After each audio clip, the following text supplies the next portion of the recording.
Assalamualaikum warahmatullahi wabarakatuh.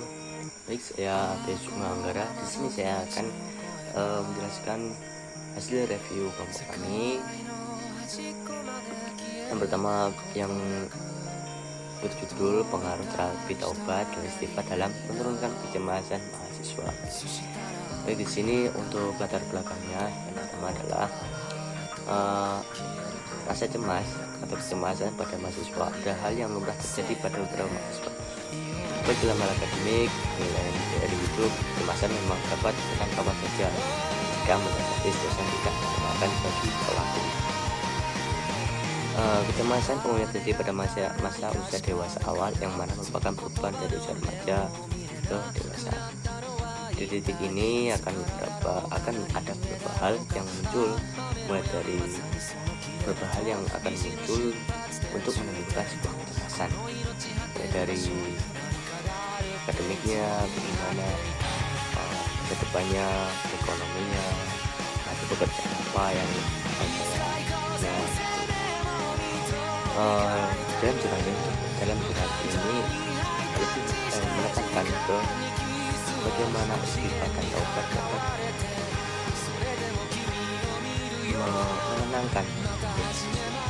Sebenarnya gini, apabila mahasiswa dalam prosesnya terlalu banyak memikirkan sesuatu yang belum pasti terjadi, pasti akan ada rasa cemas. Apalagi saat dia itu harus akan menjalani ujian gitu. Jadi gini, ada saya ya mama besok itu aku ada ujian, belajar dulu. Terus kan saya ini masih bisa aja ya, banyak dewasa, banyak pikiran-pikiran. Nanti jadi apa? Apakah juga saya benar? Ekonomi saya nanti gimana? Apakah masa depan saya akan cerah? Itu semua hal yang belum terjadi, masih akan, dan itu pun masih ambang-ambang, belum jelas. Nah, rasa cemas disitulah yang akan memporak-porak semuanya. Jadi situ sudah menilai waktunya untuk bisa belajar buat siap besok. Jadi tidak kan, itulah masa itulah cemas akan selalu datang, dan dengan bertobat itu semua adalah takdir Tuhan ya. Itu tidak boleh mendahulunya. Kalau itu ya nggak apa-apa, tapi saya akan menjadi muslim gimana ya, rezeki juga datang dari saja kalau kamu mau mencari pekerjaan. Kamu kasih jalan yang mana ya nanti kalau kamu mau bergerak pun tuh bisa dari pekerjaan, dan semua itu untuk pendapat saya tidak harus sesuai dengan apa yang kamu ambil dalam jurusanmu ini.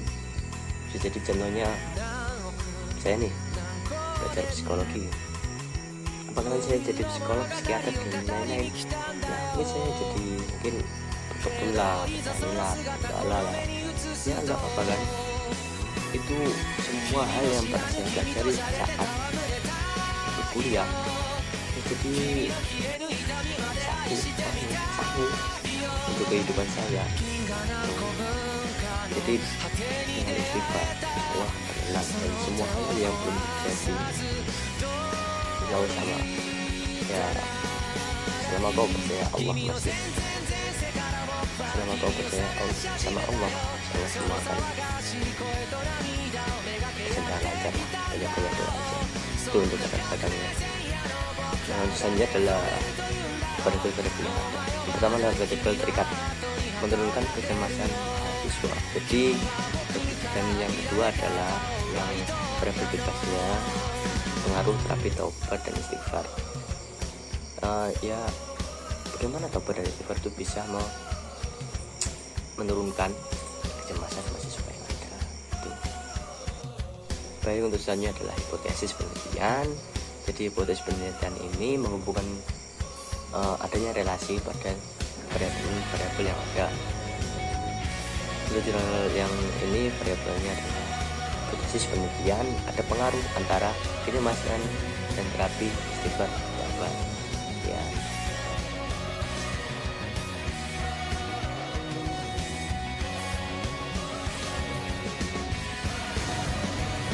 Subjek dalam penelitian ini adalah mahasiswa S1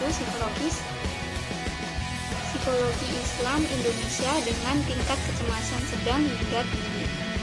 Dan cara menentukan tingkat tinggi rendahnya tingkat kecemasan pada mahasiswa yang akan dijadikan partisipan adalah dengan cara mengukur tingkat kecemasan, yaitu menggunakan alat ukur kecemasan yang disebut BAI atau Back Anxiety Inventory, dan diperoleh 28 mahasiswa dengan kecemasan tinggi, 68 orang dengan kecemasan sedang. Namun dari hasil tersebut hanya 22 mahasiswa yang bersedia mengikuti pelatihan dan 9 mahasiswa yang bersedia mengikuti penelitian hingga tuntas. Selanjutnya adalah desain penelitian. Pada jurnal ini menggunakan desain penelitian kuasi eksperimen dengan desain one group atau menggunakan prates dan pascates. Desain ini efek perlakuan dapat dilihat dengan membandingkan hasil yang diperoleh dari variabel dependen pada kelompok eksperimen setelah diberikan perlakuan dengan sebelum diberikan perlakuan. Proses pelaksanaan intervensi dilakukan secara bersamaan. Kesembilan mahasiswa tersebut dikontrol tingkat kecemasannya hingga pada saat intervensi diharapkan mengalami perubahan tingkat kecemasan yang lebih rendah atau bisa meredam kecemasan tersebut.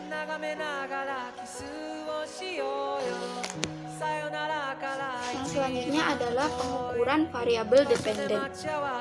Penelitian ini menggunakan skala kecemasan dan lembar kerja yang merupakan catatan harian untuk memonitor serta mengetahui dampak dari pelaksanaan taubat dan istighfar yang dilakukan.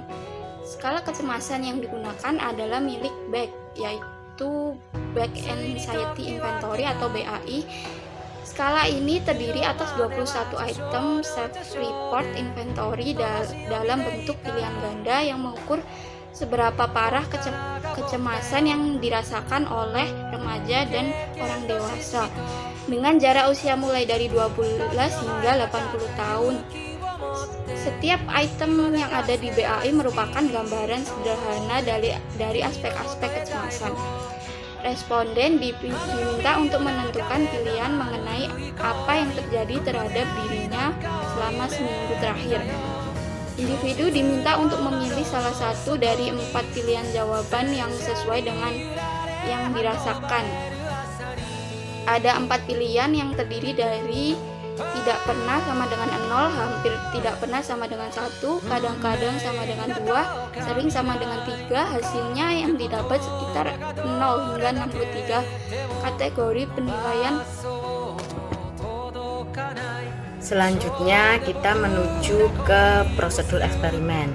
Di sini peneliti menggunakan kuasi eksperimen dengan desain one group, sehingga hanya menggunakan kelompok eksperimen saja tanpa menggunakan kelompok kontrol.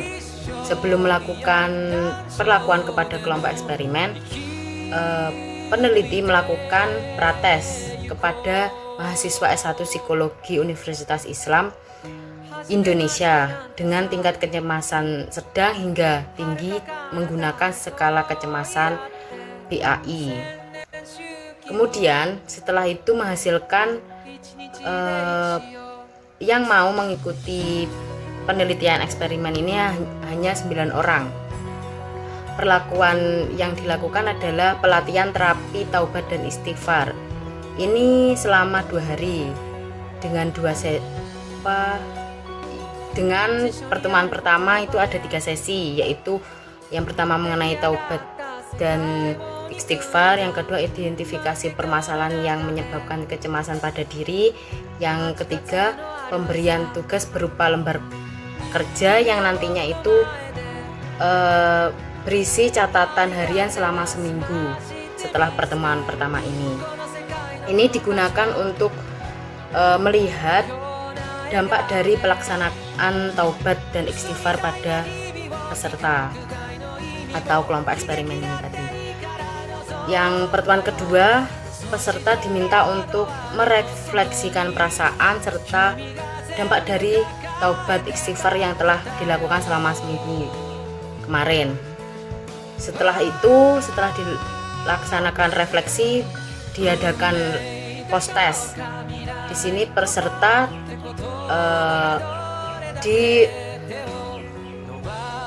disuruh untuk mengisi skala kecemasan yang tadi seperti yang post test, yaitu skala kecemasan BAI seperti itu untuk prosedur penelitian jurnal yang ini. Selanjutnya kita menuju ke hasil eksperimen dan kesimpulan. Di sini berdasarkan hasil penelitian yang dilakukan terhadap 9 orang kelompok eksperimen, didapat bahwa ada perubahan pada semua subjek saat prates dan pasca tes. Di sini semua subjek mengalami penurunan skor kecemasan, kecuali pada 2 subjek yang tetap pada skor yang sama. Subjek yang mengalami penurunan itu selisih skornya berkisar mulai 7 sampai 16.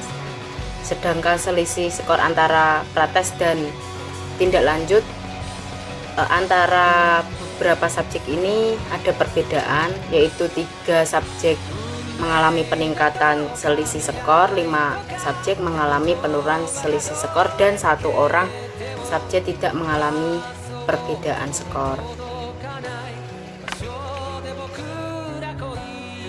Selanjutnya untuk hasil uji hipotesis yang menggunakan uji statistika t-test itu dapat dilihat di tabel 3, yang hasilnya itu perhitungan menunjukkan bahwa adanya efek dari variabel independen terhadap variabel dependen sebesar 0,8. Hasil uji beda ini menunjukkan adanya perbedaan yang signifikan antara skor kecemasan pada mahasiswa sebelum dan setelah diberikan perlakuan taubat istighfar tadi, dengan nilai P sama dengan 0,003. Jadi di sini dapat disimpulkan bahwa dari hasil penelitian tadi, terapi taubat istighfar itu berpengaruh terhadap penurunan tingkat kecemasan mahasiswa.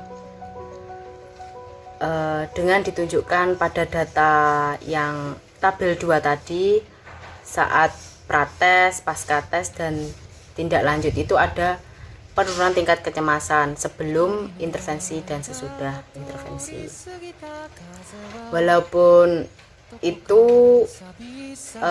ada yang berbeda-beda tingkat kecemasan yang didapat penurunannya, serta adanya perbedaan pengalaman, perasaan masing-masing subjek, di mana beberapa menyatakan bahwa mereka ada perubahan yang terjadi di sekitar mereka dan cara mereka memandang suatu masalah. Juga ada yang beranggapan bahwa masih belum bisa melakukan taubat dengan khusyuk seperti itu.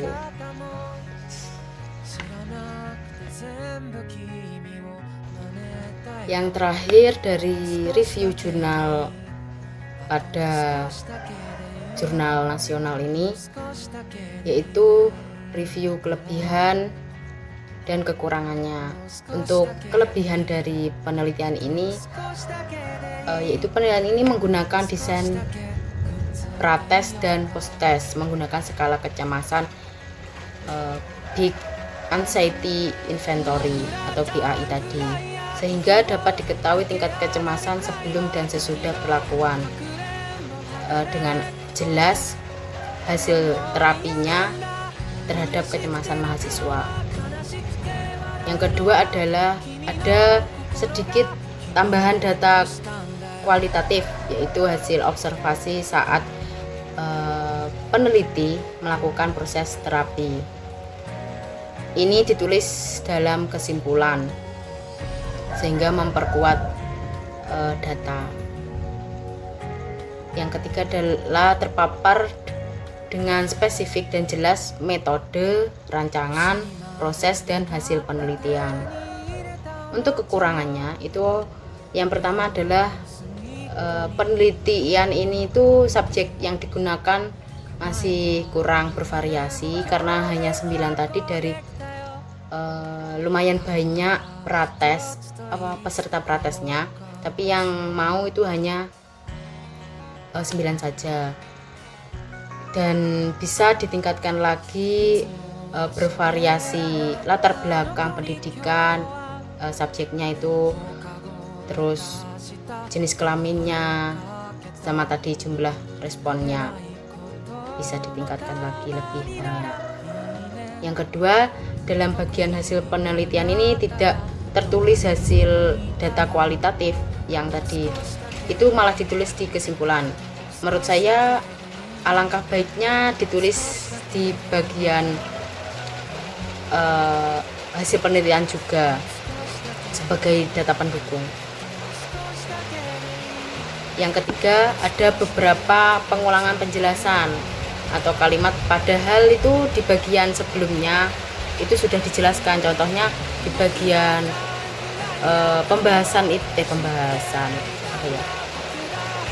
di bagian hasil penelitian itu ada jelas, tapi di pembahasan itu dijelaskan lagi, kata-katanya sama gitu. Alhamdulillah, review dari kelompok kami pada jurnal nasional ini sudah selesai. Terima kasih telah menyimak. Semoga bisa menjadi pedoman bagi pembaca untuk perihal jurnal ini. Sekian, waalaikumsalam warahmatullahi wabarakatuh.